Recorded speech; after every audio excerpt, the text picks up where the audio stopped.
Maleifua mai a Samoa, Maleifua nga lelei au setalia, tai au manuia New Zealand malemano tele o Amerika, manisi tafa laulangi o lo mai mua mai ele mamalu o Samoa, tai au manino le tai au totoa, le tai au matango fie o le aso lua mati, fitu lua fe lua tolu, ua whaupopo ele atua, ele whaitaua o whae o aso le soifua, o le mamalu o le atunu e me se fo i so matauola, tai fo i le atua, i lana puipuinga, i le pōua mamai, ia lea ua tātou ala whae fia ai, whaangunga le lei mai le atua, fo i nisi o nei ainga, o ala whae mai fo i whaanoanoanga, ia ono o le malanga le maliu maleoti, ai vi ia le atua whaaftailo nanga le lei, e ave nisi, nia ai tu u tātou to atele, tātou te whaia no na whina ngalo a o la ina nei laulangi, e le tū mau, e le nganga whaaloalo nai, whaafeiloa i le Maleifua mai,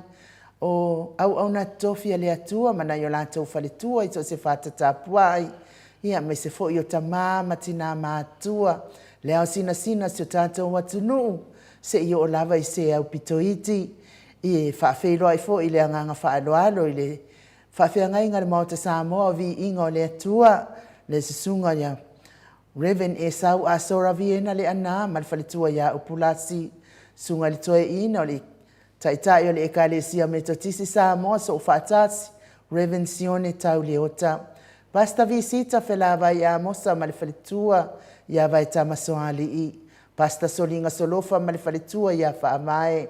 Sunga li toe ina o le ekalesia la mosato e fuata ina, Reven tele tautanga malfalitua ia matau aina. Sunga le whaafeangai ngā mālolo, mālo, le kalesia Uniting Church, Reverend Whaumumu Pōleka, malwhaletua ia nā tia, vai oa Pōleka. Sunga le toia ina, Pasta Matai Amika Mataia, malwhaletua ia Victoria.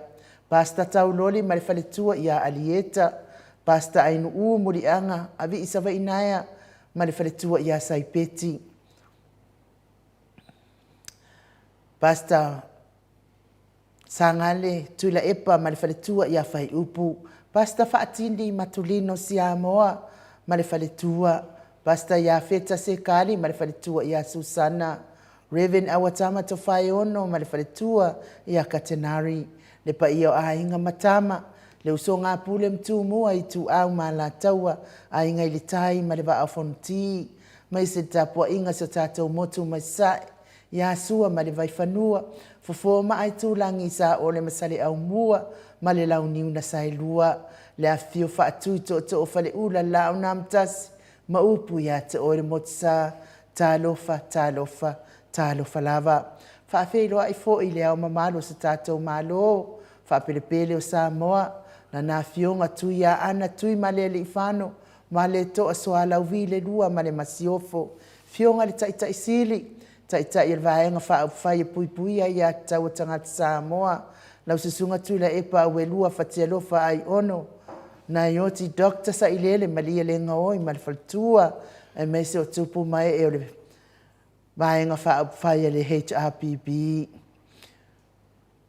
Patalofa fo i le fionga il profesa, Dr. Afualo Luanga Lau, fale tau loa manu budsa lele malfaltua, meise fo i o le vaenga whai puia, le vaenga whaia le tautua Samoa, le leifua mai o nei tamama tina mātua, tu le epa whai ai ma le whaletua ia maunga mu, good morning, ma tamua whaalia ma le tausi ia Jacinta, lofi po le patuu ma le tausi ia Vienna, Milty Edwards, pea fo ia ilini tipa ropeti, telesia sekolatika, tā lofa telesia, au lele matapula, se umalofe retifunga, so vale whaalava au ma le nofua alo, pea fo ile tina ia Selina Aling na Hill, vui Nicola Wofo ma le whaletua ia Molly, good morning Molly, Felice Tautolo ma le whaletua ma le nofua alo, pea fo ilau fili a Rona Whaingafa ma le whaletua ma le nofua alo, whamanuia le atua inga nuengol nei tai au, whamanuia fo ile atua i pisinisi, Paula Banks, Julia Molly, pea fo ile fionga ia le malu ma le whaletua ia whafangu le alamisa. Ngā whapula sa lua tele moos ma le tausi ia Susana.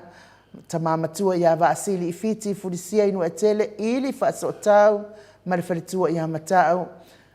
Fatialofa pouvi ma le faletua. Ia se iuli fale ula fatialofa. Fionga ia lilo fatua manu ma le faletua ia peipi freten. To anima pope ma le faletua ia fai ai Noa. Good morning Noa. Papoli I Paulo Ioane ma le tausi ia akenese. Na nai fau muina le ana tu fia ma le faletua ia moananu. Good morning moananu. Sai pele kome ma le faletua ia anofale.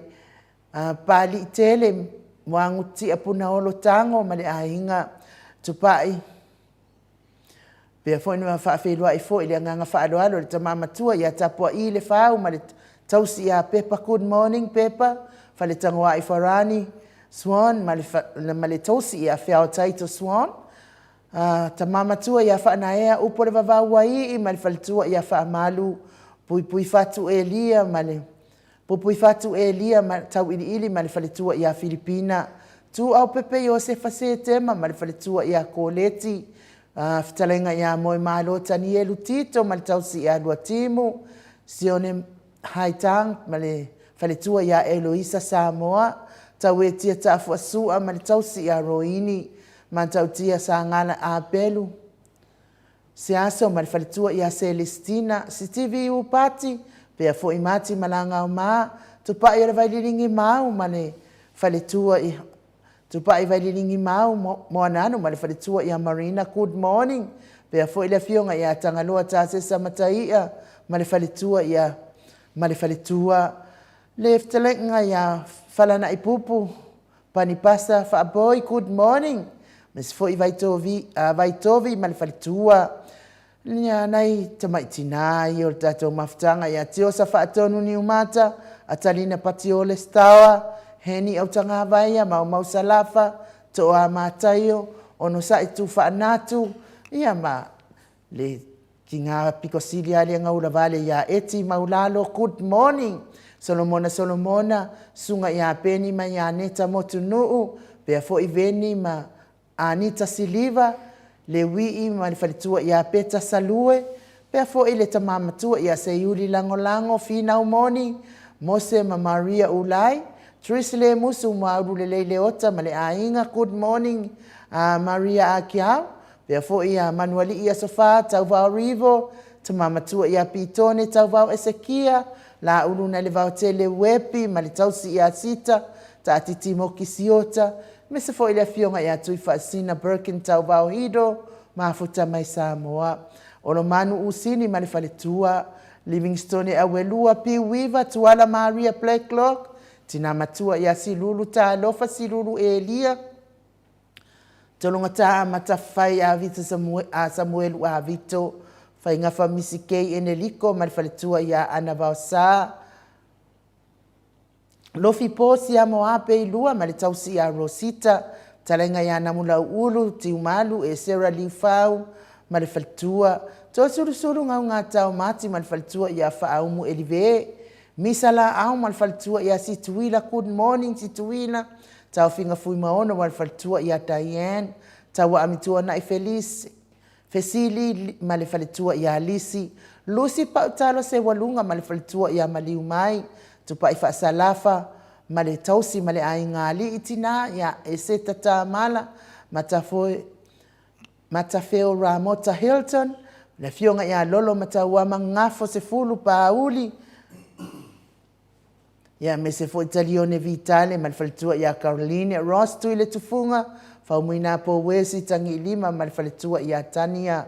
Tina matua ia Sinao le vaiana uliuli tavai. Lifalo afa ma le ainga le fetalenga ia le musunga Uta Brown ma le tausi ia Tina. Unungia vai luanga se upule ma futa mai Hawaii. Me se fo itama ia lauvao. Le Kalesia Katoliko Samoa Ruti Hill ma le tapua inga. Talenga ia lio voli tufunga ma le tausi ia Natia. Pea fo ia liu ngatal tau whale tau langi Ropeti Stewart tole afoa ma le tausi ia Lominga.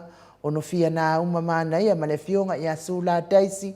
Ia mai se tatou whaatalofa whapitoa tatou tofi tau sa tau vā. Talenga ia sa mau le atinga ngai ono soli tamali timani sa mau. Le tausi ma le ai ngā lii. Ma lo lava le soifua manuia e lau fitalenga i le nei tai au fau. Ia ai me se fo i le mafuta mai o le mamalu le atunuu. O e o lo lango ina malo si pokalame le Mount Samoa vi ingo le atua. Le o faa le o ina o lato suafa. A o le nganga faa alo i faa feilua i atu i ate o tau uma. Faa fitai lango mai. Lunga le mātou api o fōlinga. Ia faa fitai fo i le tusi mai i ate o tau uma. Faa feilua i faa alo mai. I tae ao ta itasi. Ia i tatou api faa fitai tele lava le. So ani mai fo i pokalame tele fo i o tau fina ngalo. Ia e mawai manato tatou pokalame le uso fo ia.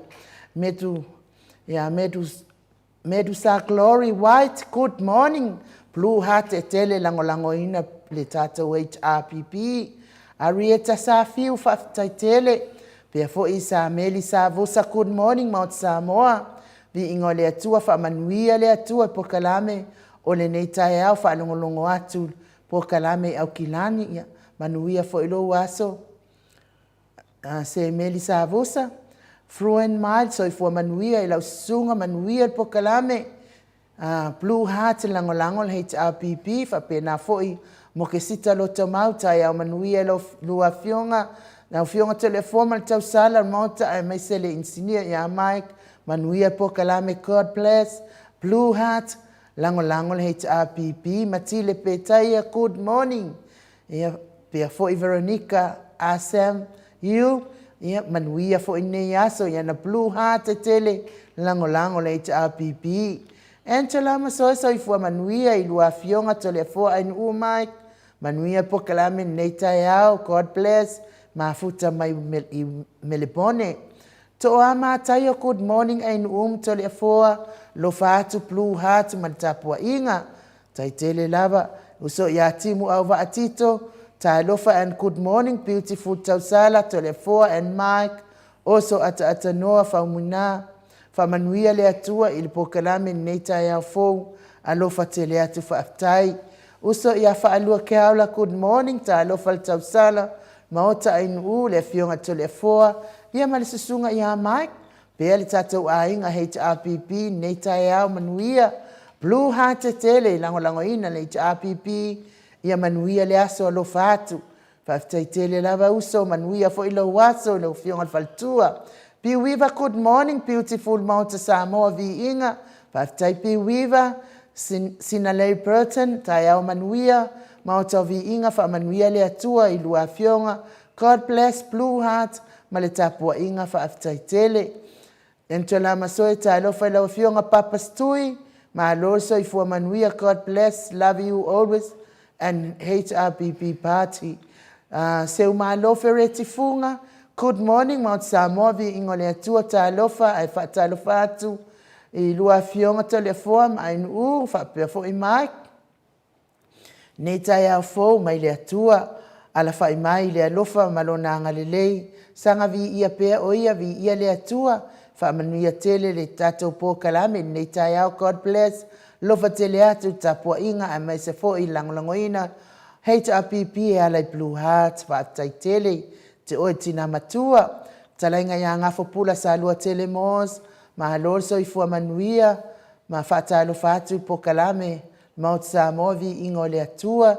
I lawa fionga tapa au fasina tole foa. Ma le tau salon maota inu sunga ia Mike ma lole. Manya Mike i le tautua fai pea ma ia fa manuia le atua i le polkalame fa talo fatu i le fionga le taitaisili tu i la epa doctor sa ilele ma lia le ngaoi ma le maenga fa upfai HRPP MS o paanga ma le polkalame nei tai au Blue Heart fa angiangia le tanga vai se tatou malo pele MS fo i lima matua ma le tapua inga ia olo o fa ilo mai lo ma walunga le anga le le atua fitalenga ia ngafo pula sa lua telemos ma le tausi a Susana ia vi ia le atua tili suai lua tai au manuia i le alofa le atua faaftai tili and my best Joyce Leau faaftai mo tapua inga ma langolango ino al tato Blue Heart Stefania Brown fa manuia le atua ia o lua ainu tole afoa whaaftaitele whaapena foi. Tamatawa ana tai au manuia I lawa fionga tole afoa, fionga masiofo ia ainu, ta lofa lava I lua fionga whaaftai tai au manuia, tamatawa ana manuia fo ilo waso. Le talainga ia asiata katu I maunga, so I fua manuia I lawa fionga tole afoa, ma le tausala ia ainu, mesele mamaro le au whaafongafonga le pokalame, matango firma o Samoa vi ingo le atua, ma lo le fola manuia, ma lo fo ile langi mama, manuia po kalame fa manuia le atua, God bless. Ia fa manuia fo ile atua, ilo fetala inga asiata. Toia ina Samoa, so ifua manuia ma o tau vi inga, ta lo fa tole foa, ma ayo ainu fa pia ata noma Mike, ma lo so ifua manuia le neita yao, ma lo lava le onsa ifa aftai tele. Ta ofi, kolise morning, manuia le aso, manuia fo ilo waso, Buffalo boy, good morning. Ainu ta tole forma Mike. Ya fafitai tele lava Buffalo manuia lo waso. Tavau fua le to elau ta lo fatu lava mol porkalame vi ia le atua lo fatu. Ya manuia fo ilo waso tavau fua le to elau.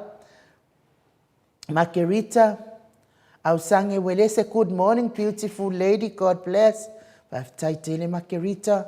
Lucia fui maono ia lana blue lana ono na heart fa dia mailo na fia tele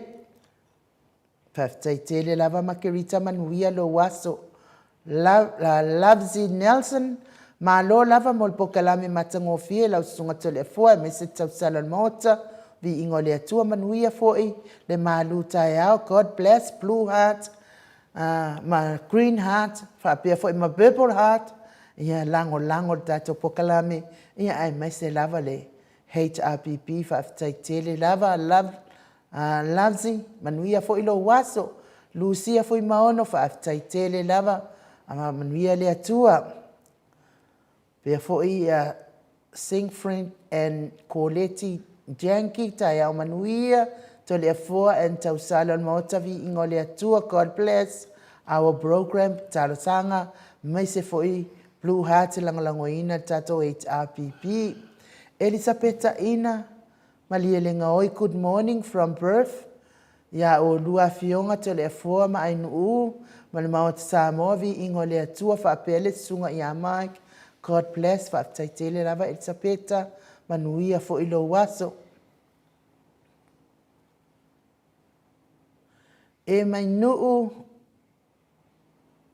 oti ia onana lana heart la poa fa mai ilo na fia tele.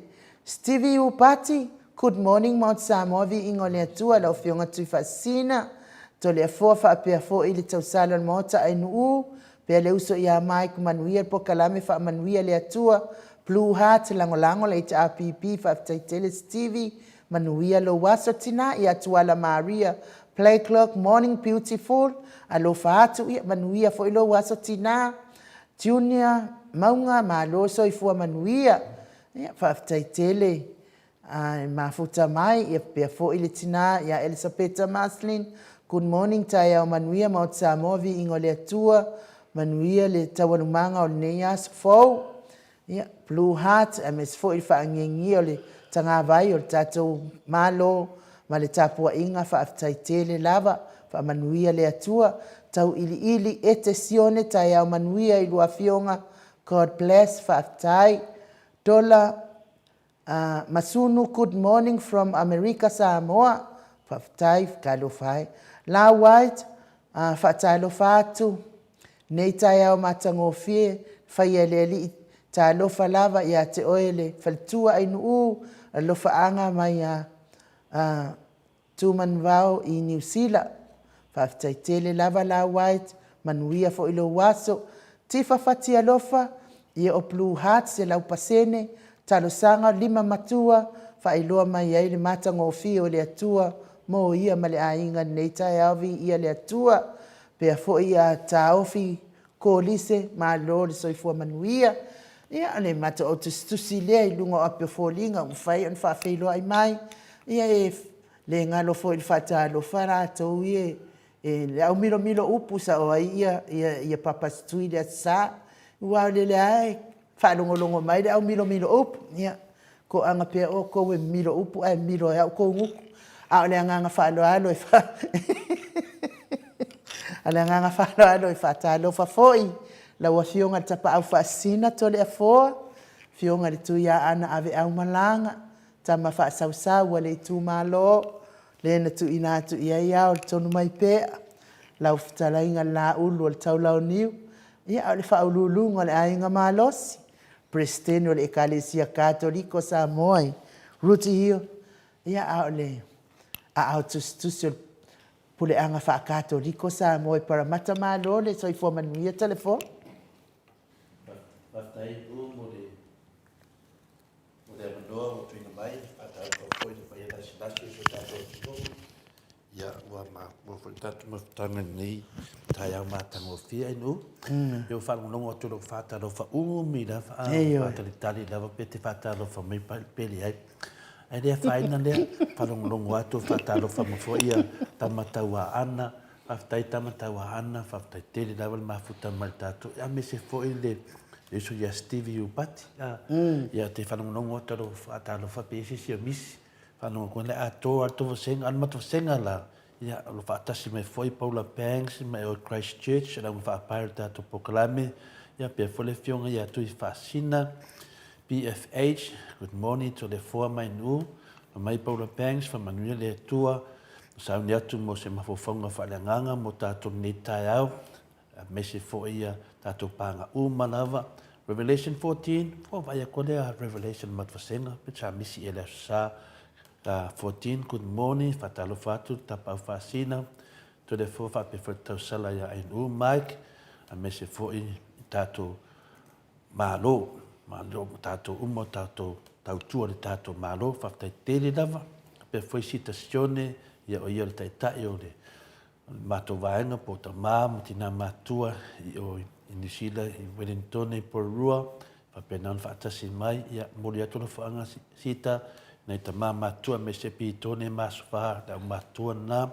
lilo foto manu mai a wai fatalo fatu ta pa fasin to le forma tato maftanga ya NU me se fole tele ya mai fa tele lilo ma baby frighten mai o ya wai fa tele na bale anga lei ma futa mai ni yasu manu foi na venga fa mai sita sione la ulu nai va tele la ufionga to le fo familia tu va fai lava spisi fa la vedea malanga e leisi vaenga i Samoa i fufuanga ainga amliatu wa le mota to proclame fa tele lava wal pole tato mafuta pe lungo va lele po fea lava tato te mafuta lava citazione ia fa pe foi fa le tua ya plasma wala ale ana fa talo fa tu le mota Samoa vi le tua ya to le forma inu ata tano masunga ya Mike. Ya pape no ia visita a mosa pasta fatasi mai foi pasta neta no man fasenga inu ya pape foi na fatalo famela o fionga a me se foi tato pa nga masa pape ka pasta wa fast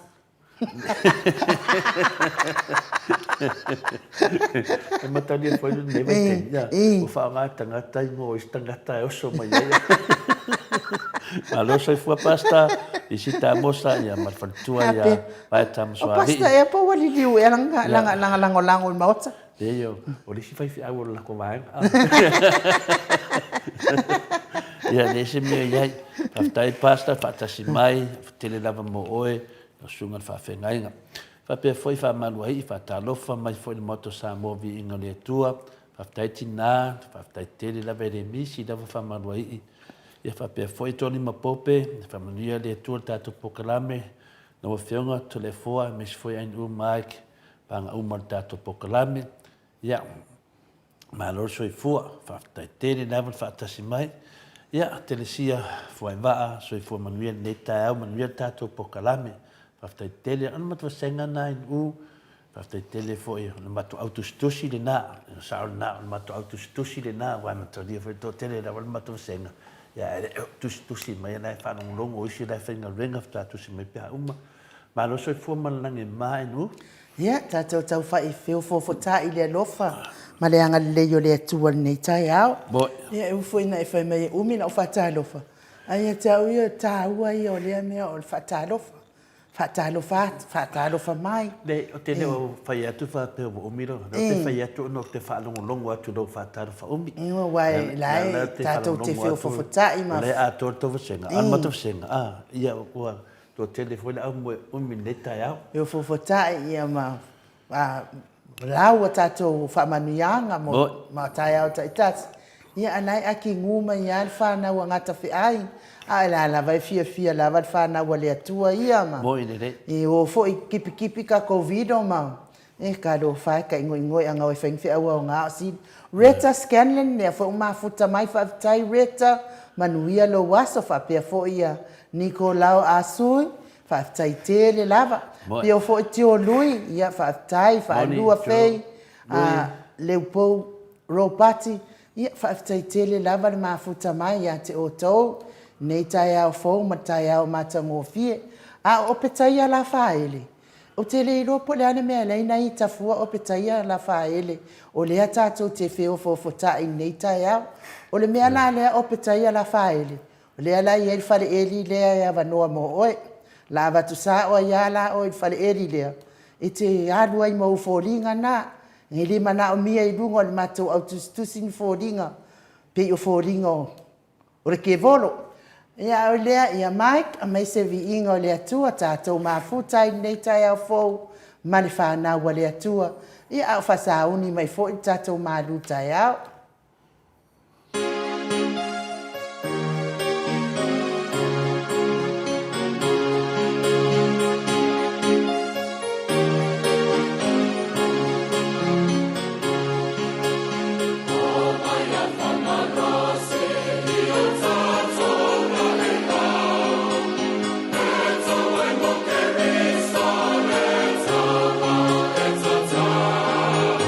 Ia tata mino i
To se funu male fami nute o Natale o le itu lai valu sini au Italia le vi inga o le atua na o tau whaafonga mai ai ia matatou fellowshipi whaatasi ali nei tai au mai le ekalesia e whakasa i funga lei pe o no tau sila mai mua mai ai to le foa malo lava le on sai fo i nei tai au ia i le malo le tatou atunu ia o le mele o te mai tau atua ne ia ua faa o masalo pe ua ngalo le tatou insinia o le Maleifua mai le ua tatou iai nei tai au ia le ai na tatou musika faa le nganga ia wafo i le mai mua mai le malo le tatou atunu ia tole foa manuia le malu tai au Whaftai lava in mo le avanoa, tātou se me fo i se vaenga sili lean tā ua tātou pokalame.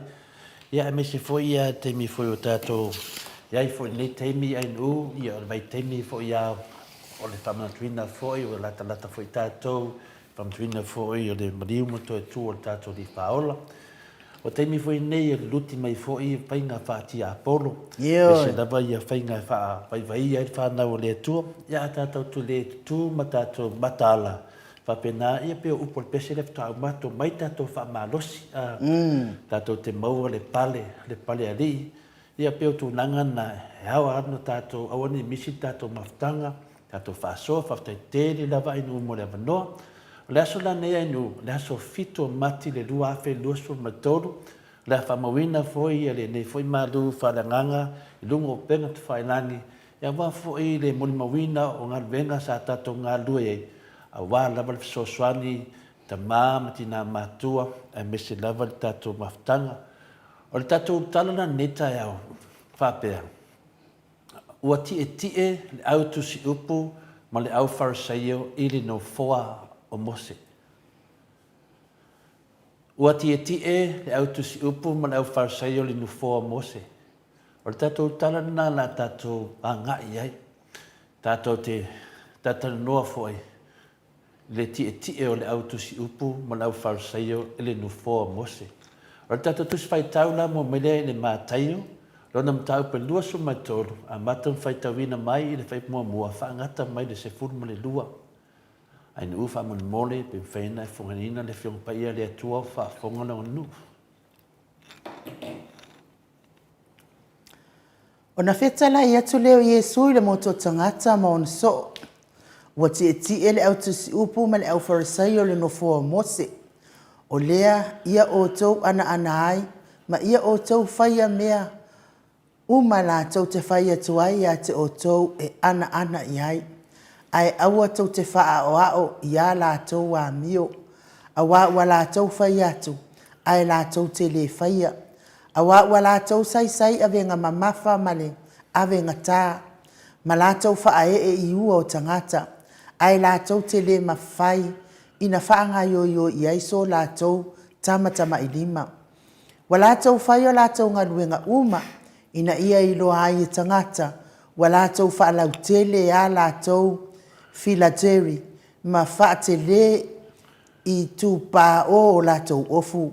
Wa latou fia foi i le mea sili e ta oto ai i whainga ai ma nofoa sili i sunako. Ma ia alo whaina i latou i malae. Ia ta ua foi i latou e tangata rapie a o tou aua ne ta ua o tou o rapi. Awa e to atasi la o tou au. A o tou uma o le au uso o tou. Awa fo ine i tou ta ua se tasi le larolangi o lo o tou ta maa. Awa e to atasi lo o tou ta maa o i le langi ia. Awa fo ine i ta ua o tou o au. Awa e to atasi la o tou au o le ke riso lea. A o le sili ate o tou e fai lea maa o tou au na. A o sefia mawalunga o ia te ia, e faa mawalalo ina lea. A o sefa mawalalo o ia te ia, e faa mawalunga ina lea. Ia whamania mai le tua le, whaitarumina o lana fionga ni nei tai au, paftai en mo le avanoa, paftai fo i mo le fungina o le fionga pa ia a le atua, a o whaafonga ta māmatina mātua. O le tato manatu a waola, Aua tō te whaoao i a lātou wā mio. Aua tō te whaoao i a lātou wā mio. Pe whapea foi. Aua tō te whaoao i a mio tusi upu ma wharasaio. O le tāua o le maru tai au mo tātou i nei tai au ta mamati nā mātua me se pore au whaafonga. O i le tasi nei vaenga lo safa ai ma whapena o na ngaepu ai pea ia le soifuanga tātou i le mai tai watu lea i le vāo tātou ai mese lava le au wharasaio po le au tusi upu. Ia po whaifi au i ne vai teimi o tātou iai. Tātou wawai a pē whawhi tāu li te tele lo tupu mai. A leo e awa o mai le whionga pa ia lea tua i tu mai ai tātou i lea tai au ma le tāu e whamanatu ma tātou tilo tilo iai. Ia mwhape nā whoina tātou ino i a wara whaatia apolo o roto tupu mai ai. O le tātou talala ua tie le autusi upu ma le au wharasaio i ninu whoa mose. I se ngangana whaingofie wa sui le tangata po tangata o saufa whai le nufoa. Lona winga fo i la wa sui fo i matula fo na wa o mose o le tangata na fili e le tua na te whaapa ia ina lona nuu o isa la elu. Ma ia tu ina atu tu la fono e taita ina ai isa la elu. Mana ia le tala. O le vai taula o le ngalwenga whaola Iesu na mauti no ai le tele o swinga wa tula i mai i le whenga iai o le atua mana nuu o isa la elu. Ai mese lava le soifuanga whaleanganga o na tangata. O le eti e li nufoa Mose, o lona winga i o atu whaapei o Mose, maana o onga. O lona winga o e umalava o lo lātou whaia ma whaamaro sia tu la whono pei o Phariseio, ia lātou whaia whaapei o na whaatino ina i Mose. Ia awane i whaia i ai se whaafia poto o se manatu a o se tangata foi. Ia usiusi tai le lei ma muli ai. Ia, teimi nei, e tu saai ma tātou tala ua le muli taia, pe usta ia, le lei e tu si upum Phariseio tu la fono mao o ngā Mose.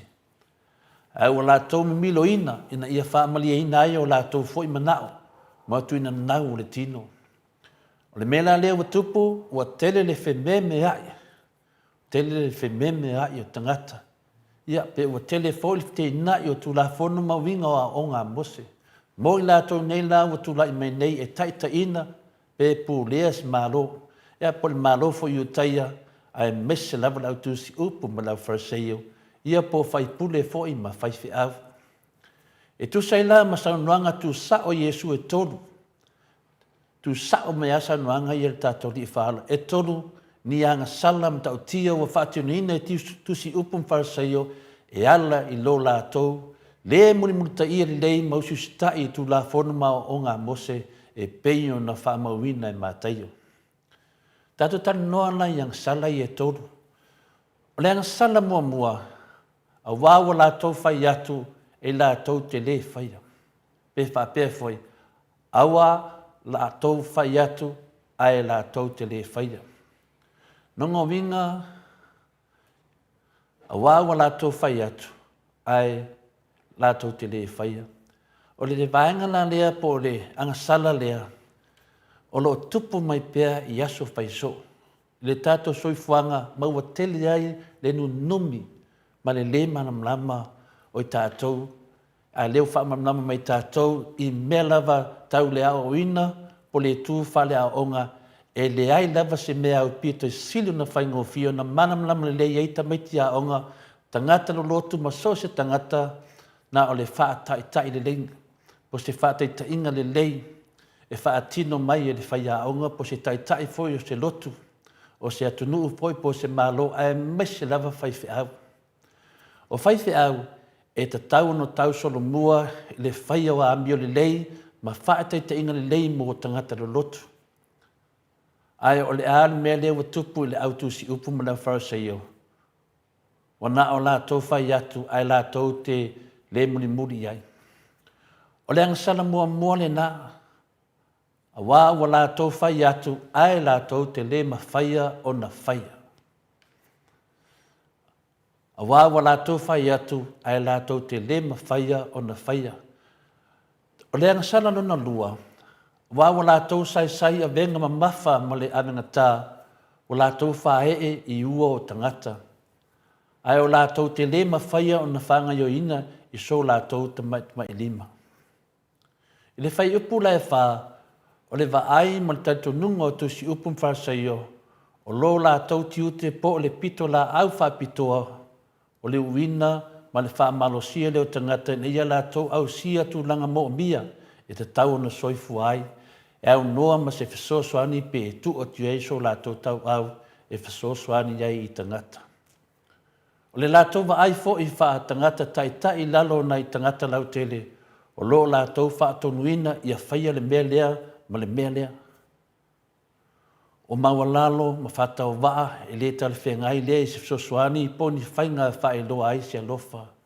O le so tanga la tangata lau tele nei ma le atua I le vaai atu si upu ma le au wharasaio. O se so tanga matua vava mau lava ma ua lātou manatu ai ua le ai se wha moe mo nei tangata. O le fia tu ina atu la o nia lātou so soani tangata ma e mau wai fo le taimi ia pau lava lea o le alafanga whaingo fia lava lea lātou te whaia e le ai so mātou taimi o lea mātou te pisi tele le whama ite ane o lea tu la fono tusi ane lea tu la fono fatu ane lea tu la fono. O lea lava ni mea leanga mini a venga mamafa o lātou a watu matu ina I ua o tangata o le tiute po le whaafitauri nena o tangata whaitalia ia ma fo ia. E le mai mawina ai so lātou taimi ma so lātou malosi e tuina tuai so lātou so soani. E se mai la ma le whetalainga po le finangalo fia so soani Iesu lea I le mātaio e suma tasi e non whai pelua suma le iwa ma le tourist food.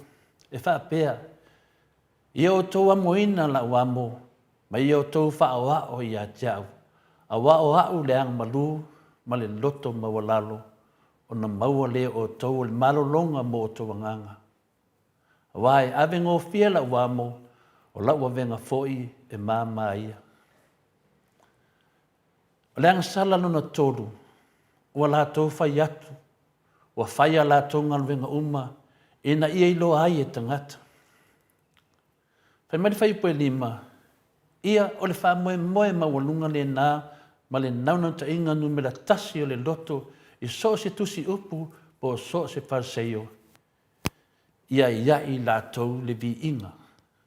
Ia vi ia lātou e tangata e le o le atua. Whetalai Iesu, ia wha pēo na popula atu lo o tau malam lama I lumo tangata, e na ia lātou I loa la o tau wāmi o le lei. Lātou te vi atu ai lo o tau te mā o le langi. Mā tai o lima non whai pasumo le ono, wale ngata la ina wa lātou whai a lātou ngaluenga uma, ina I lo ai e tangata, ai ua wha pēa fo ina lātou whalau I tele I a lātou filateri. Ma wha te le I tu pao o lātou ofu. Nei e sanga wha mātila tila I lava I le vainga tangata I lo lātou, ia I lātou, ma lātou tōninga. O le fia vi ia la ma le whaari lia vale o nei tangata, o lo o whailo lava I lo lātou ofu wha filateri, o lo lātou la e ina. O filateri, o tamai pusa po ato pau e iai o lātou fusi pau. E fusi ma wha maui lunga o le lima po le tau au, tau anga vale. O ia tamai pusa po ato lo tu iai tutonu ni fasi pepa po ni tusi ta ai, o lo iai upu nei. O le nei, ia o tūtu nei I upu o tō loto.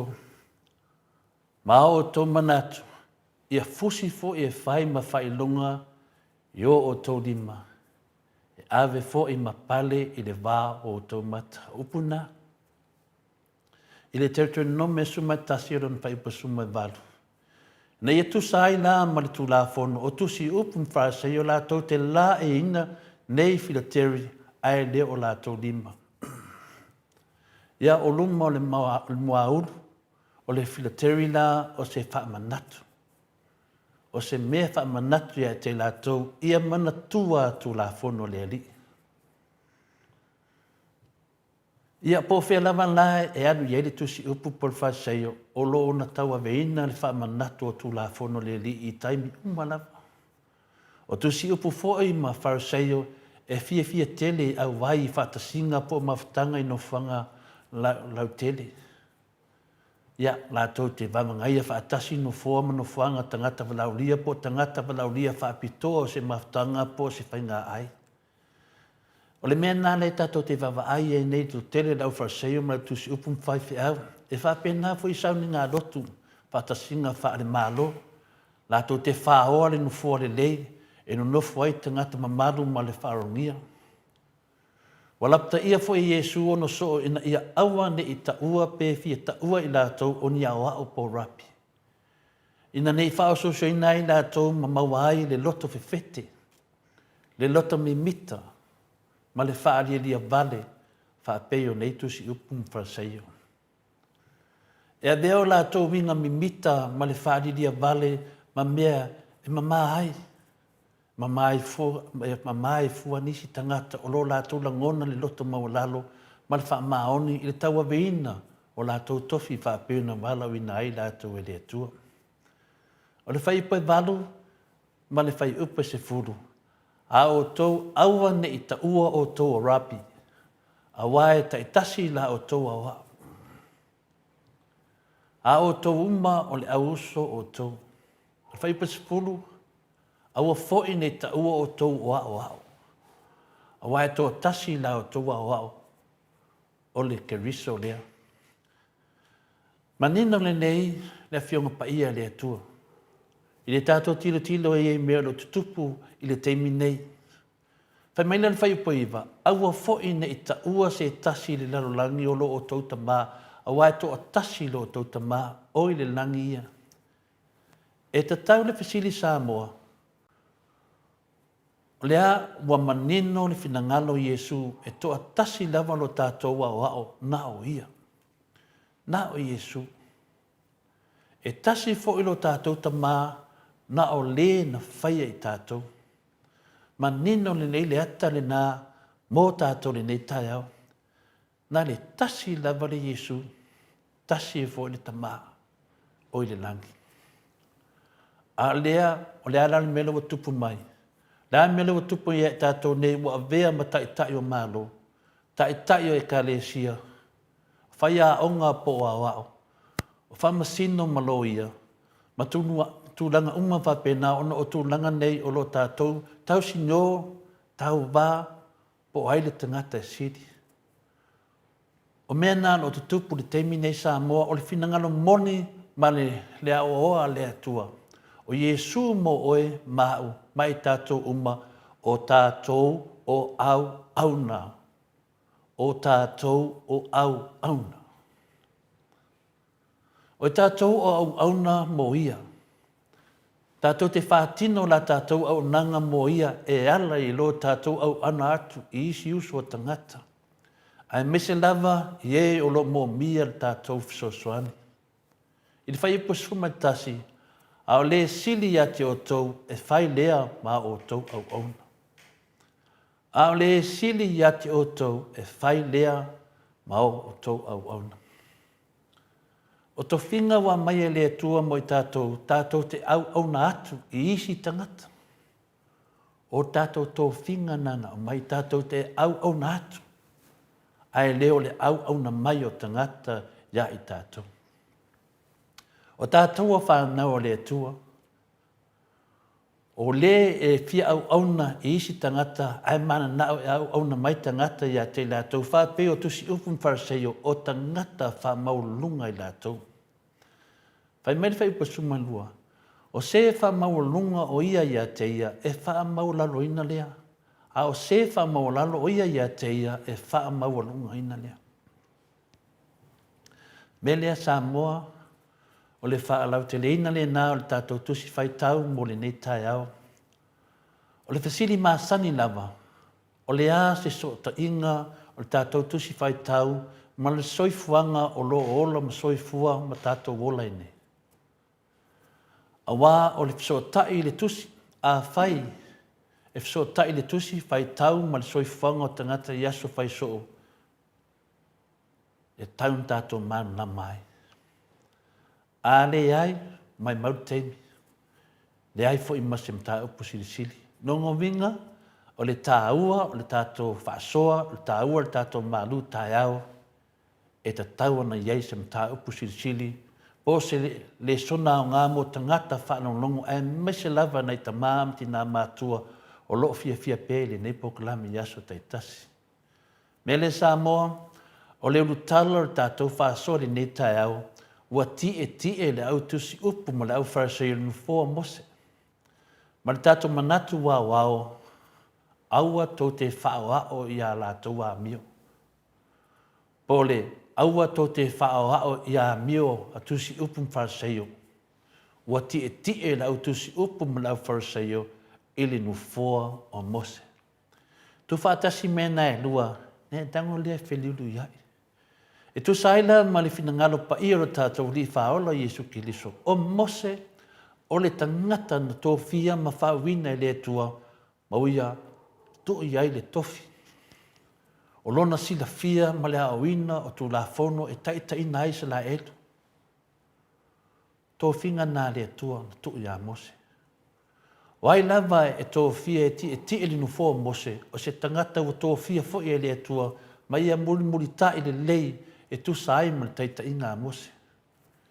Peta iane, o e na no foi elinu fō mose, o tusi upu ma wharaseio. O la tau wha popo i eile tele o isi mautu la fono la tau te le ma whai ono wha tanuina. Io e Samoa, o le tātou whai ngā mālo o le fast le nā. O le ata nā le tātou whai ngā mālo o le fast o lo iei nei. O mea umalo o tūsia po tā ua i tu tono o le tusi le nei a māteio. O mea fo i nā o lo o tu tupu ma wha atino nei e le fast i a Samoa. O le mea mua, wa tie fia me ma le fas i no fo o le palemia. E le ia a wina i lātou e le atua pē na wha wina fo i lātou e taita ina Samoa. A le o sawa wha i no fo o mose. Talo whai. O lo na winga la, o le pūlenga whai wha mālosi i se whainga fo vale. Ai mai se ai le le tofi e ina i lātou e le atua. Ai to tofi le tangata fia atua o sātiu. O se pūlenga ma se whaateta inga ma tuaha ino sia e le atua. O le anga sala mo mole nā le fast. O le anga sala no lua le fast. Aua tau te whaoa o ia la taua mio. Po o le aua fo i tau te whaoa o ia mio tusi upum wharaseio. Wāwa la tau whai atu, ai la tau te le whaia. I le whai upu la tolu, Samoa e, tali tono le maoto Samoa vi ingo le tua o loo tau mana tua pea, le lasi o folfolanga la uli, ma fia me, ma le fast, na whaia i le taimi au le whaia le pālota, i le luafe lusu matasi. O nisi nei o folfolanga, o le tau whaaleanga ina o takta tule epa, malana whainga malo, i le whatauina atu o whanua Samoa i a saina. Patasi ai ma le tele o whale whatau atu le epa i atu nui whafu. O leisi wahenga o folfolanga e iai le tu woti o le tofi po le ao le malo. O le atai tolu foi tausanga ma sui le pēa inga i le 5 tausanga. O leisi foi folfolanga o le ama whai o na pālota tangata mai whafo o loa lala le atunu mamau. Ia ma le taualunga o kingo folfolanga o le a tufa atu ta i miliona ta la moitu malo uma e 5 sumatasi. I tausanga taitasi ma mo tausanga e 5. E pule lava le tu malo ia o le ane mea whaonga ai. O wheo iai nei folfolanga na. Wawa lātou whai atu, ai lātou te le whaia. Wawa lātou wholofola atu, ai lātou te le ma whaia o na whatau nu. Nanga sala na, wa lātou whai atu, ai lātou te le whaia. Wawa lātou wholofola atu, ai lātou te le ma whaia o na whatau nu. O le anga sala na lua le nā a fia me, ma la auli, ma le fast, ta ngata o lo ti neli nu fua mose, o lātou whaoa ma le le popoi. O le anga salalona tolu, Wā wa lātou sai a venga mamafa ma le avenga tā wa lātou whahe e iua o tangata. Ai lātou te le mawhaia ina ma whaangai oi i so lātou te mai lima. Whai mai lera whai upe wha. I o e Samoa, wā wa lātou whahe e ia Samoa e le ngata le taunga tāore soifuanga ai whapena fo ina lātou tutuli ese tangata whainga renga nā o ina mato fia mwhauina e le tua lātou te au auna. Mō Samoa. Wa lātou tu ina a venga mamafa ma le taunga tāre soifuanga whaapeo le whaasalanga mō tangata uma. Waitalia le tangata i masaili le awale o lai. Pe su e la valentia i le me o lai. Lātou te leo popole lava iai pe fia ai le lautele le atunu. O le wha moe moe o tusi upum whaasaio i le saisaio o a venga mamafa, a venga ngata, ma lātou whae i ua o tangata. Nei ala fuai ma fulitu ai tangata le tua, ai muri atu i ai lātou. O mea nalo tupu te mine. Wa lātou tutuli i tangata whainga renga uma sa lātou le mana na o ai, au tūlai mai le HRPP. Wa lātou tuli ese fo ia dokta tule epa ma le hero ia lare pule, na ia matua matitiva lava, ma fia ai, ia ona fo ia turua ma whaato ese. Talo whai ia fia me, ma la uli, ma le whaas. Whanaua ngata whia ie, wai ea na whaali atu ia te o tau ia sosola ese le toa sao le ali. Le mātaio na e tolu alona whai upe fitu. Fia me ma la uli ma le whaas, mai mau pe ana o tau whaafofonga le lei i le tele o maru tae au lo moli atu i le fina ngalo le atua mo o tau. O tangata ua whaatua tua i le atua ma whaiala nami o tonu. Ta uai la tau o whanau a le atua. O tau fia me la uli ma le whaas, e le o tau ni whanau o le atua, wa o tau ta lepe le whaavai. To e le ai ma se loto whamangalo. O whanau la le atua e mawai le loto whetausi ai. Po o whea lava e tā se mawai whanau le atua, lato te fia sosoani lava yo lato uso pupua ngatia. O lea lani o tau aulo mani o loa wa whaulai i le tutuli ina o takta tule epa ma le hero e lea le pule. Lea le tau meo o mawai. Wani oa mani a rio o maua mai e nā mea tō whaia. Ai mese lava le loia sili taluai. Talo whai so tato loia sili taluai. Talo whai le whai lau tusi o le whono au au. Ia mese foi le fionga ia le siusio Oscar ma le presetene o whanua masuafa. I le mea wa tō whai ia te latonga. Paula o tō mea nā e maua o le le mo moe le lei, ma le tele o ngase tō te mauai, e le ma whai ona tonga whitia wha ona pōnei. Le anga mo mea o mala, o i talofa ia te o tō whaasa tangata whaafia me o tonu, o tō lava o tūnga mau o tumu i iwi o tangata oti, ma mea le anga uma. Ma te iona e lusu mai tolu no whai upo lusu mai fitu. O le tauanga salam tau tia no na toru le nā. A le tauanga salam no wha, wa la tau whai a la tau ngaluenga uma ina i loa ai e tangata. Wa la tau whai a la tau ngaluenga uma ina ia i loa ai e tangata. Whai upo lima la.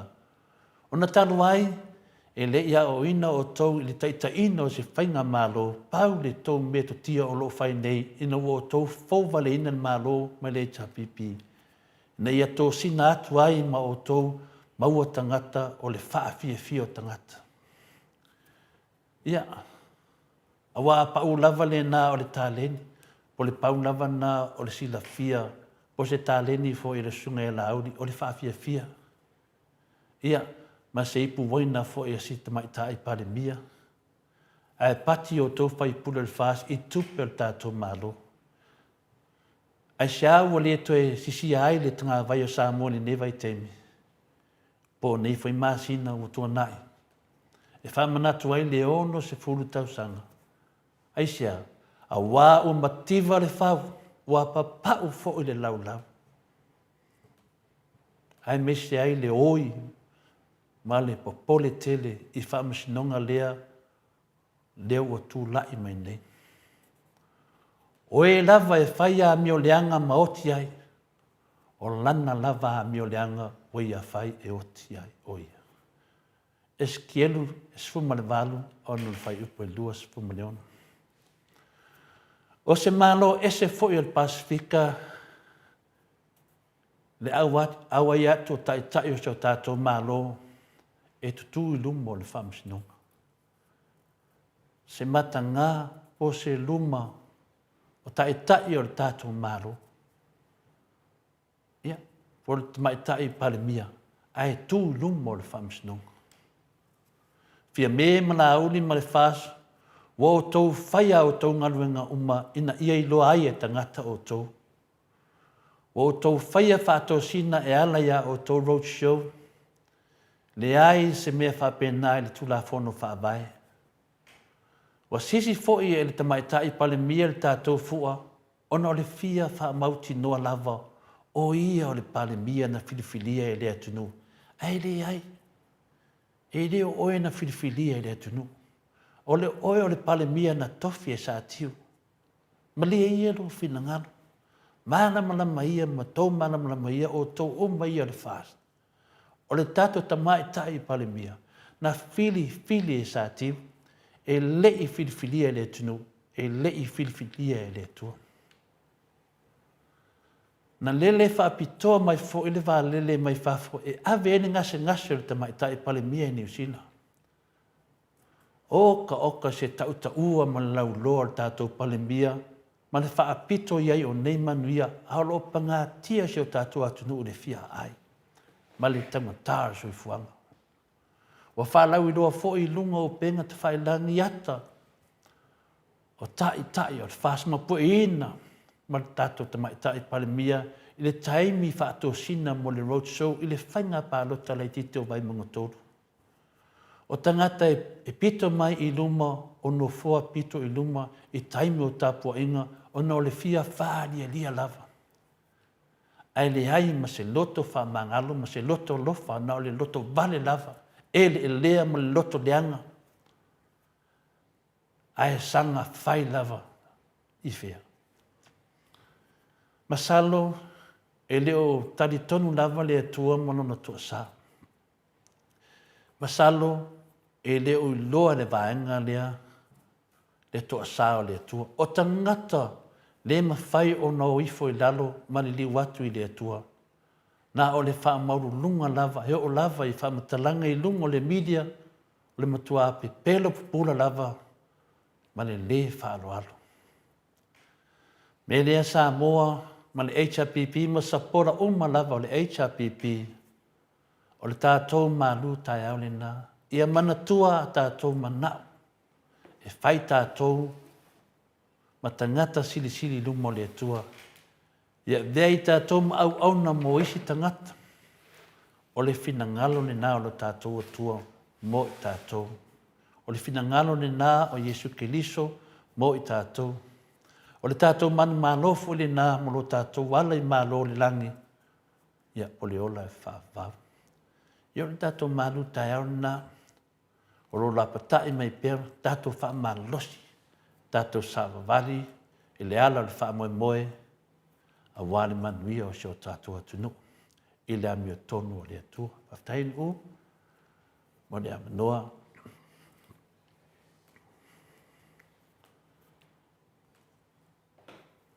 Ia, malo telefoa, mo le tātou malu tai au, nei tai au. Ia ua fo le whaafonga mai o le mamalo le atunuu. Ina i ta mama tina mātua. Ia o e fia le malu tai au. Ia e me se fo i ia o le pelu e whaatau maai o nei tū. Ia o ngā mo tātou uma. Ia o tātou uola tau mawhai mo le malo le atua. Ia a whaila ua e nofo wha le tatau no fo mose. Ia koe whaisesi whainga ia vi ia i le atua. i me fai e tātou. Moi. Ia, e to alua le au mū i le malu tai au, nei tai au. Ia, tālisia ia ina ia anga leile atua ma whaamanuia mo e. Lau vale mai fo i mamu atu ai i le malu tai au. Ai Mike? A whapea ua mu anu. E mane wa te mine o le malu tai au. Ia. E le a konga kuka whaale mai te buna. E mane e tau sani tātou ni tai au. Ia o moa fusi ai o tātou mawhtanga ni tai au. Wa ale Moses. Ia ele o manuia tātou tamu whai. Ia mano, a tatonu fo i o nei fo i tai au. Ia o la fo o la nofo ia fo i nofo mose. Ele au le poi ma le au le mingao. Ai Mike, ia a mai se vi ingo le atuai. Ta walunga i fo i tātou malu tai au. Ele au le poi ma le au le mingao. Ai Mike, ia a mai se vi ingo le atuai. Ta walunga i fo i tātou malu tai au.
Luas fun male ono minute ua te ai nei le tu live aluisini au setalia le vi ingo le atua soifua na fongaina le kalesia e faka asa mai au kilani New Zealand telefoa I whaftai la vain u, tato le atu tato news mai Samoa mai le fionga le tatanoa te sa ia sina tamai whaadinga le titi lea e tu sai foi ma se tasi foi o tato video o tato po kalame ia wa whapena ona whai e foi ni TikTok ta anisi foi o ni vanga whai ale fast ia malato foi o ia tangata mo me o ngata whia ie pero tasi na whawinganga pāti lea wala to whai e foi malato tu ina ia le se tasi o video na whai e tato po kalame por tato maru tai au mai le whamasina tuanai.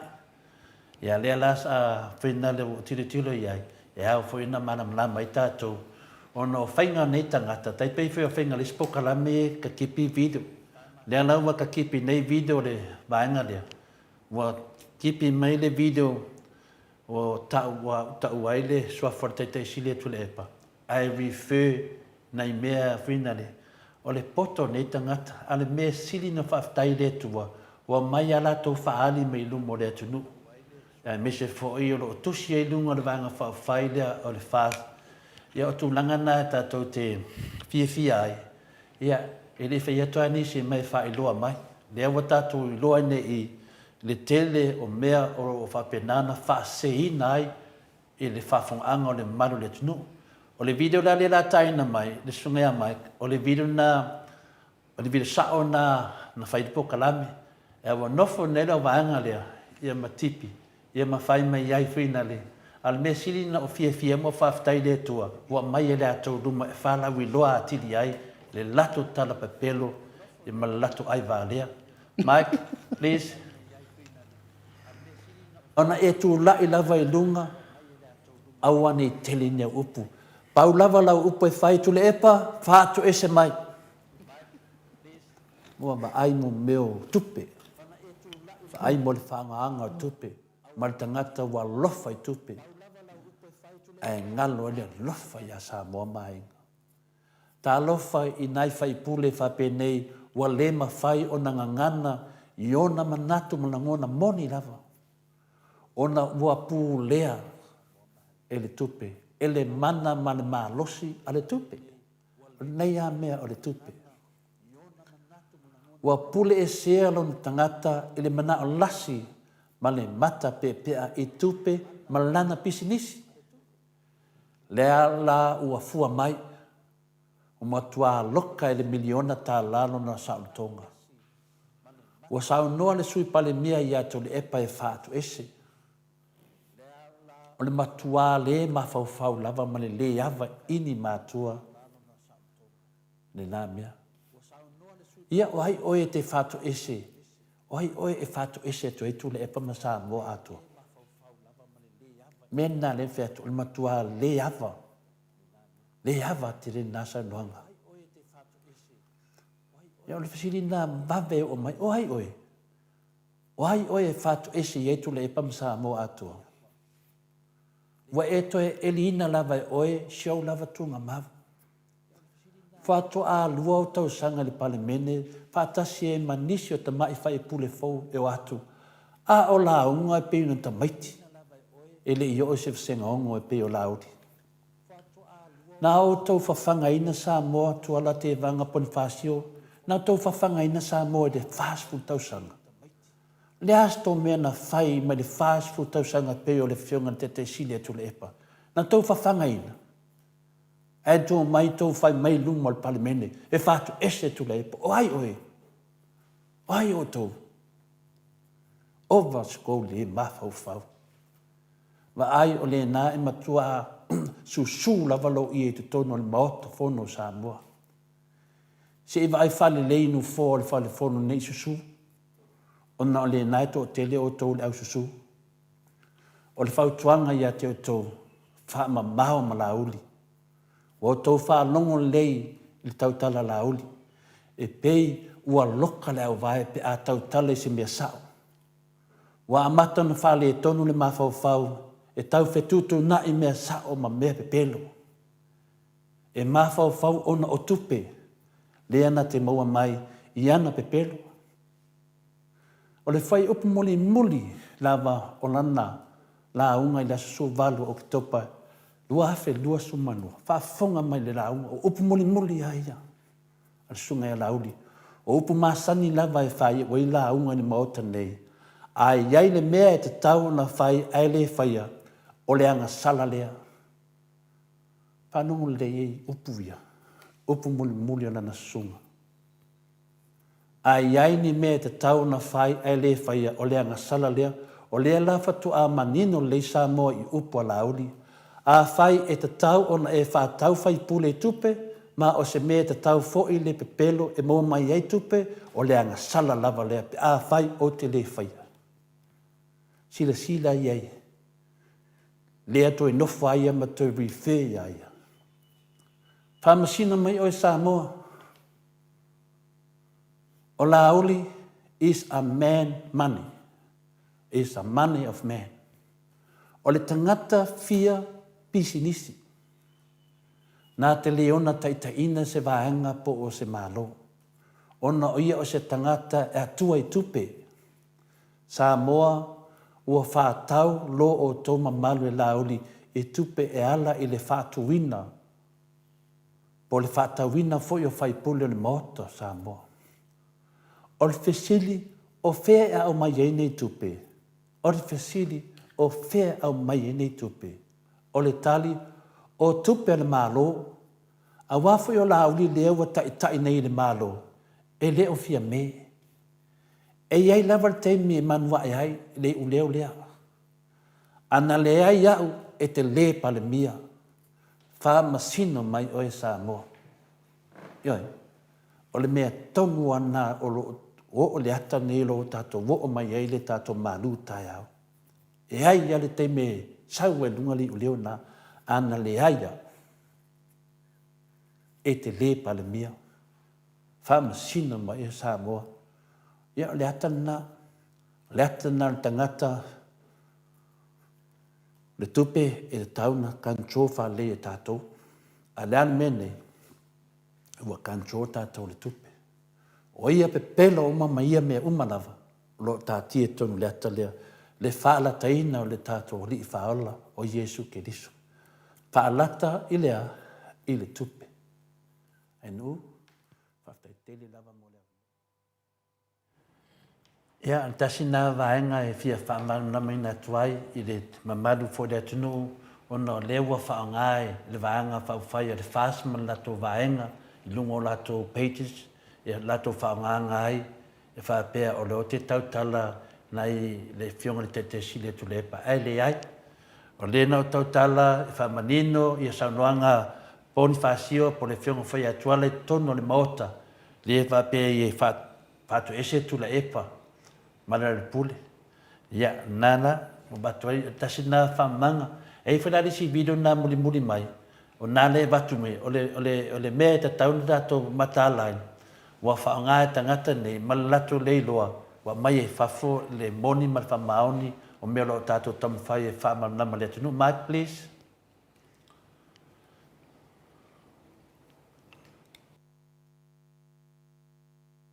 Ua ova ma le ofo le whamanga le langi i tu ai ngā loko leanga e peungi pofi.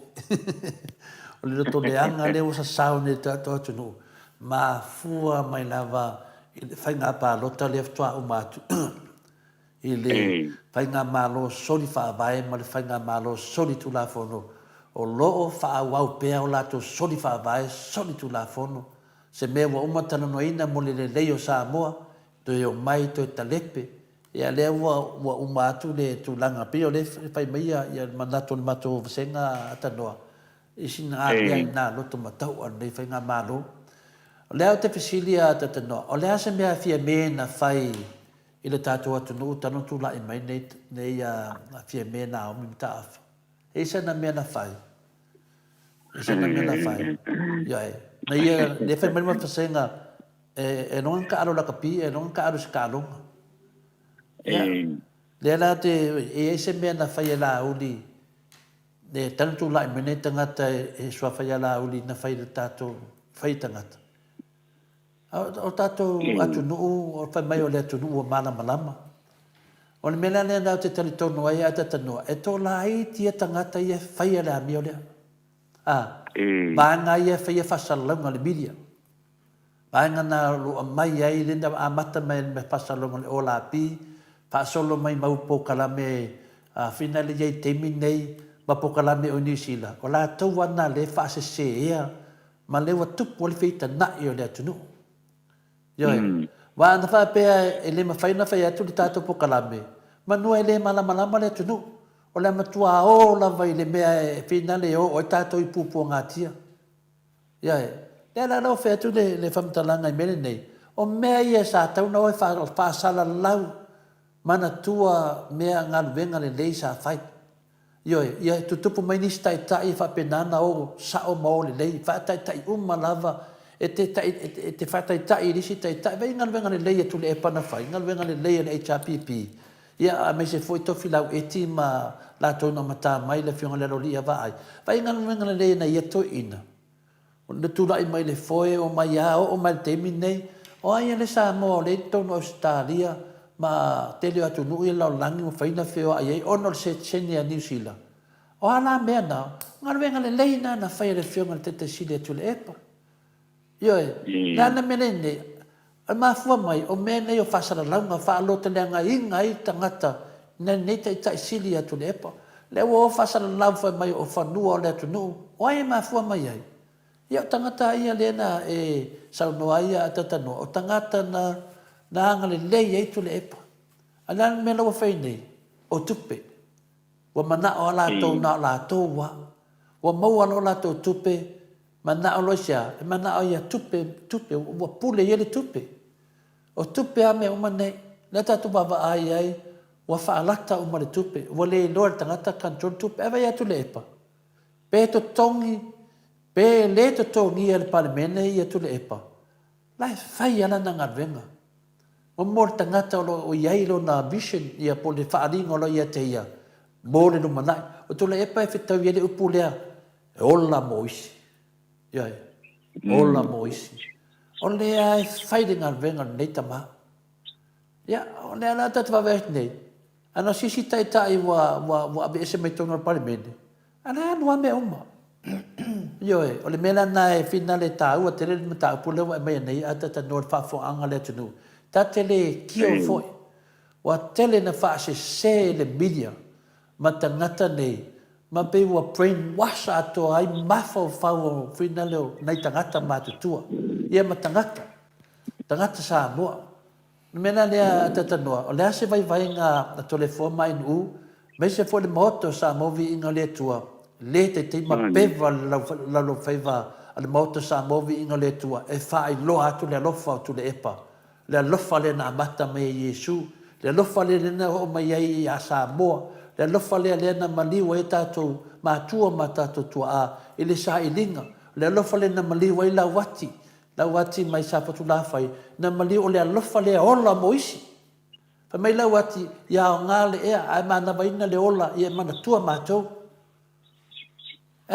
mo wano le ona mana tua ia le tangata kau ko pelo kuspaia liu to fa mana tua le tangata na lofa ia Samoa le mana tua tatou o tangata o le tua e fa non fo o tangata le tua mana tua tangata te tauna unga ia lo fa nga wa lofa ai ala lofa ia la uli a me ala uli na fai tatou atunu a me ala uli na fai tatou o me mon na mal fa maoni se ka mai se mese kasi na fai la uli na le lei mo le atunu a songa pisa e fene mta ko te no le loko le anga nei tangata ano sa no no fianga te pa fasina e wa ngalo fa yete o le simalu tai ha le toa o matu wa ngali matitipi ese le fai nga malo le mal HRPP na fa fanga ai manu ai le to atelo le mamano le atunu to atele foi o sunga i fa fianga nga mana yo la to fa le tua mes foi le mamano le atunu i tupu mai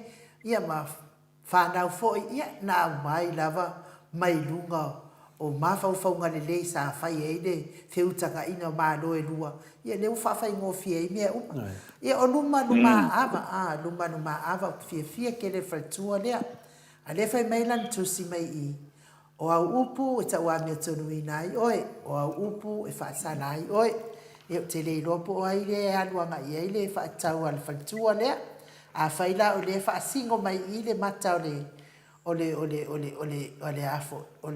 le mau lea ma le faitua ia o laʻuluʻi la ia te oe faitua alu e ale toe faitau le tusi paia po le a le saʻuga o upu na le afioga paia a le atua ia na e saulaʻi ia le talanoa mai a inuu e o tusi paia a tatou uma e le tusi paia e faasaga na nai apostolo tusi paia e aʻoaʻo e aʻoaʻi faatonu faapoto ia a le malamalama foʻi o le sulu foʻi gai ou vae e lē gaʻogi vae lao apostolo o le tusi paia lea o vae o tagata uma o le luʻi la le ainuu afai o ainuu lea sauaga i ai fai upu lea ma tole afoa ia le ua uluʻi atu o lausuga le faletua po o lausuga foi le faafeagaiga alu toe faitau le fioga paia le atua na e saulia faamatala mai a te au seʻia matu foʻi la ua foʻia vaivaiga tusa ma le afioga paia le atua le ua e sau ai o au upu e tau ami o taunuina ai oe o au upu foʻi e faasala ai oe vaila po oe ana upu pe lo oe ia le faasala po ainuu e ia le faasala i lo uava ma lo faaloalo aua kauke fakagofi le mea mu ai matalia ai no e le sau tana na fai o le fai tala a le te ua tusi atu ia te oe o le mele lea te ia oe lea susana nisan ia ua uu mai o nguku uu faakasi mai mau upu alue faisau mea o ngā peke anu fai whaalei lau whāngau ka penga lau whale ma whamamare lei lau whale wa mai mau Yesu ma Maria ku mai lunga Susi Nansen wa mai mau Maria ma Yesu ngai ku mai lunga ke elea pe ia le o loko le o loko fia me ma loko laudi wa ka o fia ia le o ai awange i o e fa fea mai le manguia mo Samoa mai mau Yesu ya o Susi Nansen mai mau Yesu Maria alwe ia le akau o se fale foi le ya awale le popole no ya fina le sei tau fai fa ma tu tatu pokalam o mea na ia le femine o mea na u fa dongo mai nei a tangata nei wa mata lava ona pa o mai na lo kama me vai ne kanisa wa makan ku ulo mai lalo yo na mai lo ia wa o finale o follow mana a tangata nei tangata pio a tau talatu la fa matalatu ia se mea finale ia ai oso mai tai pe ia le mea finale o le dokuleanga o le alope mal mau ki finale awa o le ala wa vai atu nei le ala e a fa pe foi la se fale tu o se fa fenga e va vai le ai atata no le mele stupu nei wa loka ma fa pe nei ale le a finale fa mataleina o tala e fa pe na no so soani ia sa o le tato sa ia tu langa le nei le tato atu no ma tu langa nei ia wa tato va ai atata no te le o fa fita li nei e te tono a e kalesia o ise kalesia wa bu ma to tono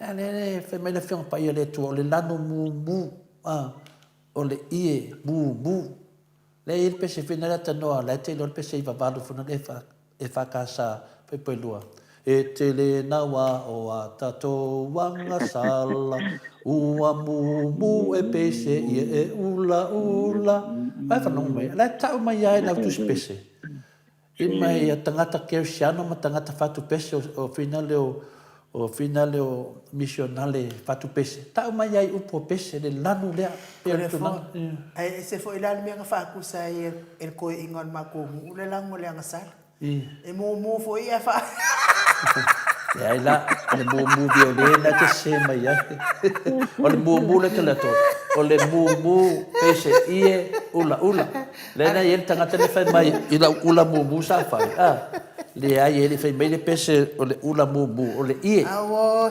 talo fai ai le fioga tai sili e mes foi se tatu atu no sa mo atanoa se sa foi mani foi tala le manuia mai se fa longo atua ma tau le no foi nei atu no ya te fa uma tala le atanoa le umal mata pulia fa mole le la le to tele o tato fai fi au ia ia le o lango le fast e finale na mai mai fa mon yanga de te le loa le a ko se kai o le fa nga malo a wa peili o la ko li nga mangui ai sa bo yo ele a ko se kai o ele ye se la ko kai o nga le pa wa le la ko kai o le kai o fa pe mai o te mai tai pale mia mua le ne sa mo no pasifika ala o tata fai atu o te mai tai pali mua fa vale ale sa mo ma pas ale mela na fe to la tala te off mai tie tala no mai mo me o tai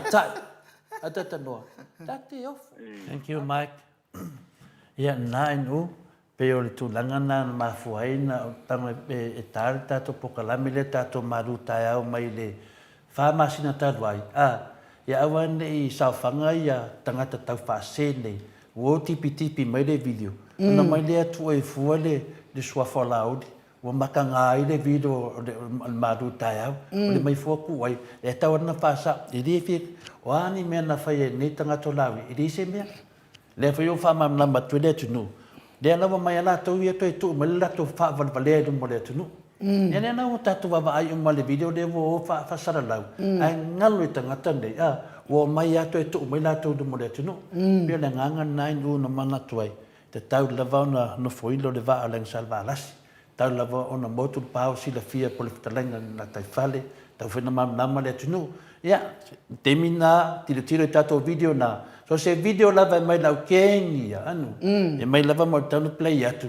O le tala fia la mo tato. Le au alato e mai e lato ia. Le lato mata ngam le loa se pau pau.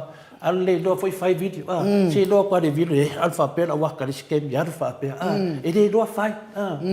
E pei foi le sia le fai me fai na video. Au le sia di le mana yelo mo temina. No mo mana fa putu le na video pe pelo e na fai. E ave no mo tu la fono. E fa tai no mo le no le la tato news pe Ia, ma lo whaftai, ia nātou si sila mai le maro le tunu.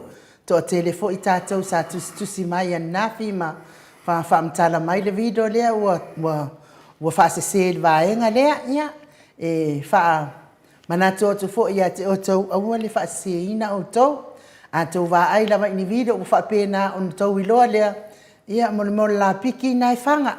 Ia, ewi le e mai lawa inei, ia ma whaasao atu inei. Ma tau tu atu sao i nei le sao ngā video a whaila o tau mata whaapea ua launga ia to le fua a ngā ia tuila epa ia nā ua mata sao lava le tatou malu tai au nāna whai ei whai ngā vaenga lea ia e awa fo i pole ia masalo fo i e toi ea oliva iaso nei tau te wā ai ei fo i ia oilengo anu tatou ni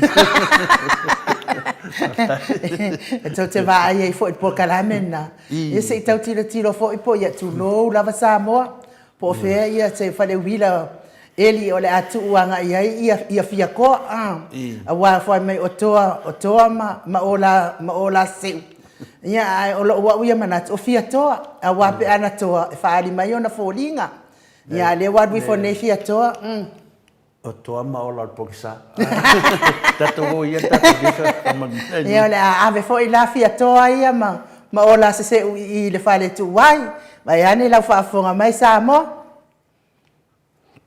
ia ai ano mai e tatou tai o le sau la tatou talafou ia o tatou fo il fai unga na tatou pokalame mo nei tai au ele o lava mai le tatou fai talafou ia ona o tuatuangia faale afioanga o lo mafuta tu ia tatou fai talafou i se o latou afioanga i le pea ia ai tatou talo pea mo le afionga le atanoa te sa ma ua pea lona malosi ma lona soifua malōlōina ia o lea ua foʻi ua tapena mai e atanoa ia tatou talafou ia ai aua le tatou talo pea mo atanoa ia ma ua pea lona soifua malōlōina ia ua le tatou feagai ai le aso ma le aso ae o te talitonu foʻi Samoa o le faaiʻuga na le tatou pokalame mo lenei aso me sili ma le tāua na ua tou vaai i saʻoga o tatou video ia matuu i tou finagalo a tou te vaai sesi video faapena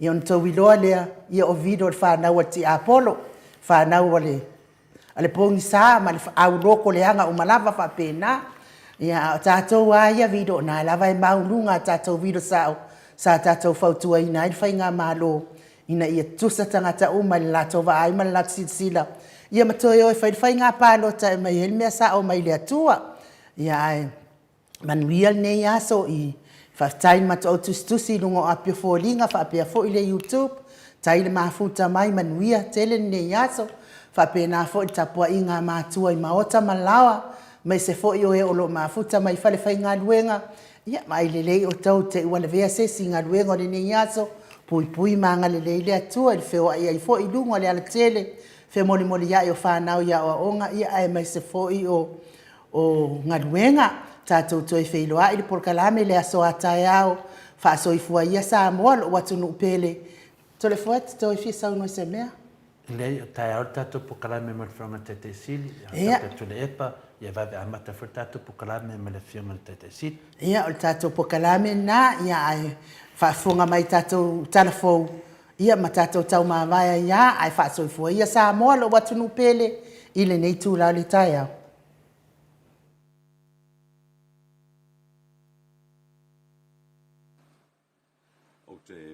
Fatu le vaenga o le tae au i tala mai Samoa i le nei fo i aso lua. E au inatu le langongo mai il company le Natives Events Harrods ma le Town Area Services vai tele ma sa leu fi fatalu fatua i le sunga i antu le epa ma Kathy faulu toi i le numero le telefoni o le fitu o no fa fitu fa lima.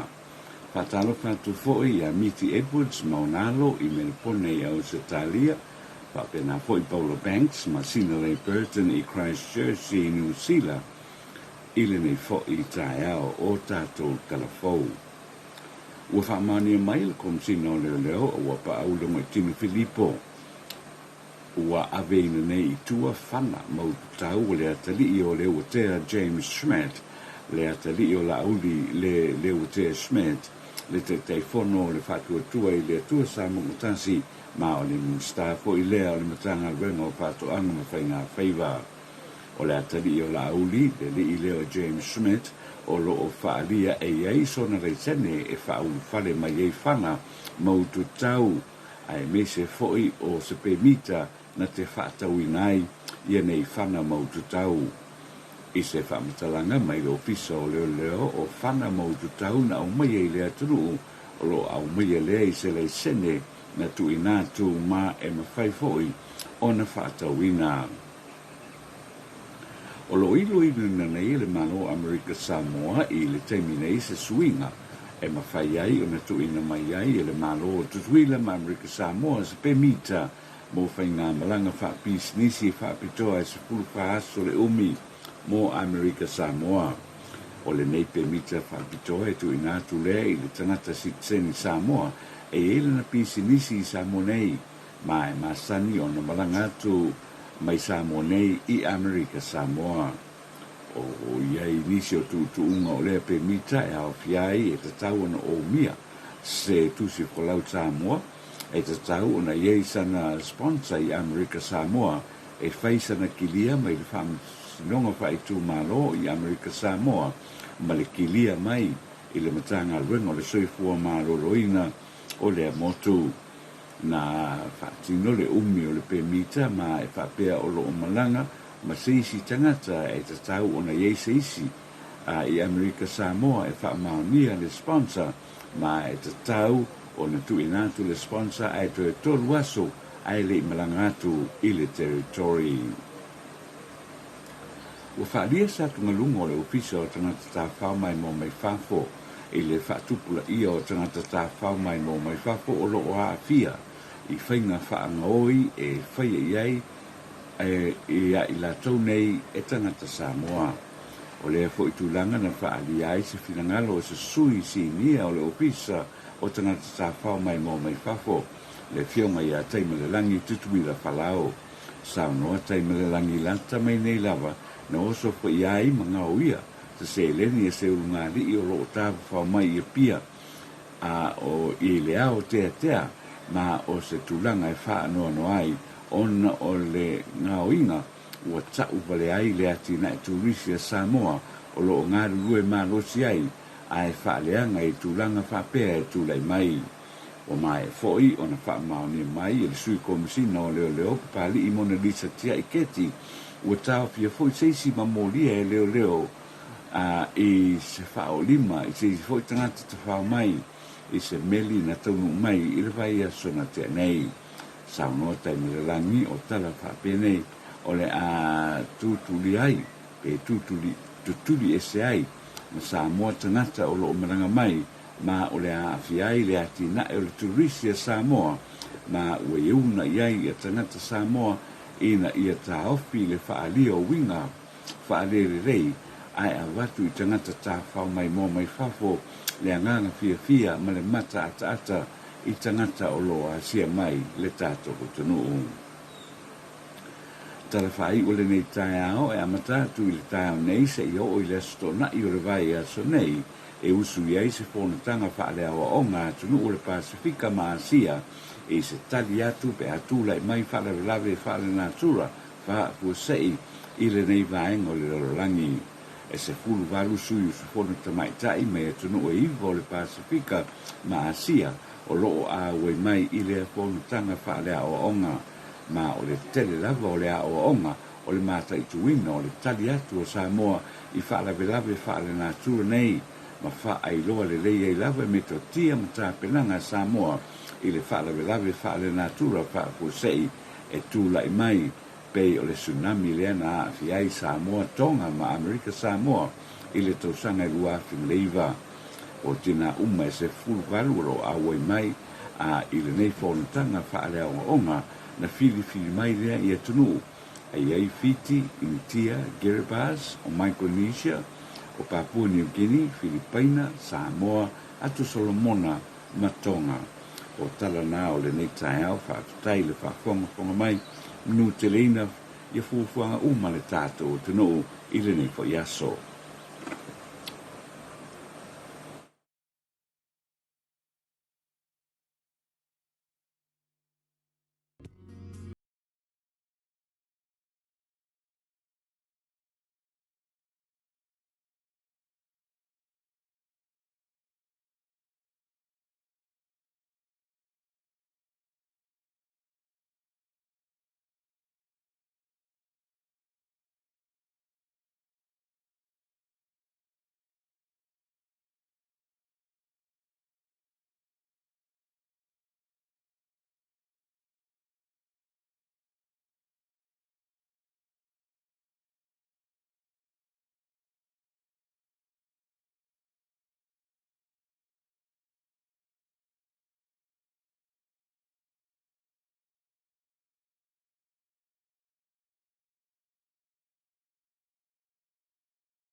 Awalona ulu, na tui pala.